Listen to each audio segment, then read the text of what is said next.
Selamat malam semuanya. Berjumpa lagi kita di podcast horor kesayangan kita yaitu Indigo Cerita. Bersama saya Dila tentunya. Oke, langsung saja kita mulai untuk kisah pada malam hari ini yang berjudul Malam. Sebelumnya, apakah para pendengar pernah melihat sosok ini sebelumnya? Semoga belum ya, karena ini bukan jenis jin yang biasa. Saya akan menggambarkan kepada para pendengar sekalian perawakan dari mak lampir ini. Wujudnya menyerupai nenek bongkok dengan muka buruk rupa, kaki yang pincang, baju kucel, compang-camping, rambut panjang, mekar, warna putih. Untuk kisahnya sendiri terjadi kepada om saya, anak ketujuh dari silsilah anak kandung nenek saya dari pihak mama. Tempat tinggal kami di daerah yang kalau beberapa orang dulu yang tahu sejarah daerah itu dan tahu namanya, pasti langsung akan teringat cap yang udah melekat sama daerah itu. Capnya adalah tempat jin buang anak. Awalnya ya mungkin karena kami masih orang baru, saya juga masih kecil ya, agak mudeng ya atau nggak paham. Dan saya yang terlahir sebagai seorang indigo masih belum terdeteksi saat itu. Kami semua sering diperingati beberapa orang yang tahu asal-usul tempat itu. Selalu diminta untuk hati-hati. Tapi kami cuma mikirnya, apaan sih jin buang anak itu apa? Tapi nanti makin kesini akan mengerti dan cuma bisa respon, oh begitu. Baiklah, tanpa berlama-lama langsung saja kita ke kisahnya. Kejadian ini terjadi pada tahun 1998. Omku pulang malam habis bantu ngedekor rumah temannya yang akan menikah, kebetulan malam Jumat. Karena temannya akan melangsungkan akad nikah di hari Jumat. Dan pada saat itu tempat tinggal nenek saya yang baru ini masih rawa-rawa becek. Jalannya masih tanah setapak dan masih pakai jeramba kayu. Singkat cerita, pas omku pulang dari membantu dekor untuk acara temannya tadi, saat dia masuk lorong menuju rumah, dan kejadian ini sekitar jam 1 malam, ketemulah dia sama sosok tersebut.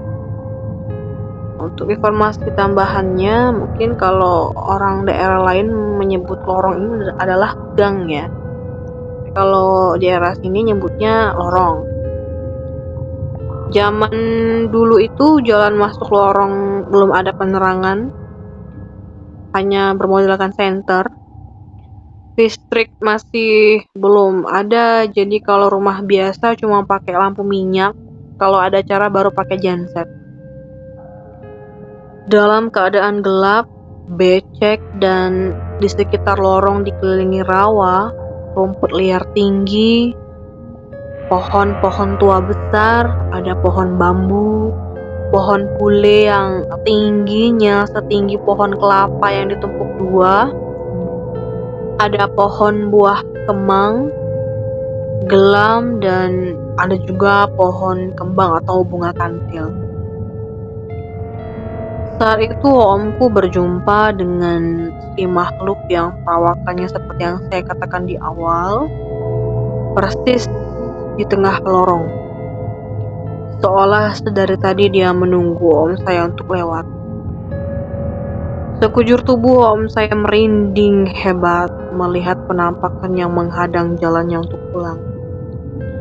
Dengan kaki yang tidak mau diperintahkan untuk bergerak, omku berusaha melangkahkan kakinya dan berniat lari, maju menghindar si sosok itu. Omku juga mencoba melangkah dengan harapan seolah menepis kehadiran makhluk itu. Tetapi terjadi respon yang tak terduga.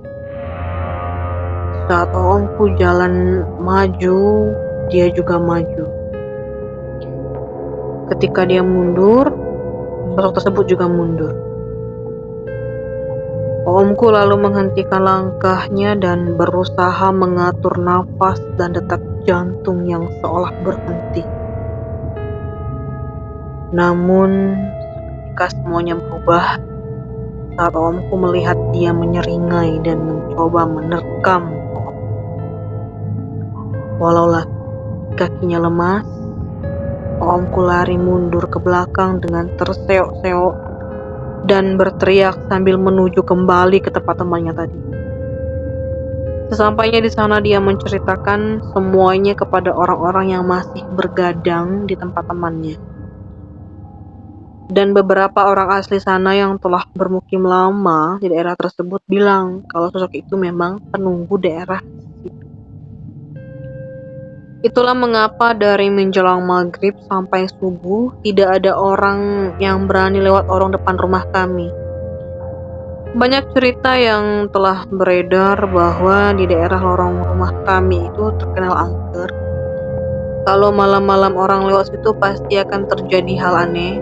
Dari yang motornya tiba-tiba mogok, ada yang memukul jok motor dari belakang, dan masih banyak lagi teror-teror yang dilakukan oleh si mak lampir dan kawan-kawan.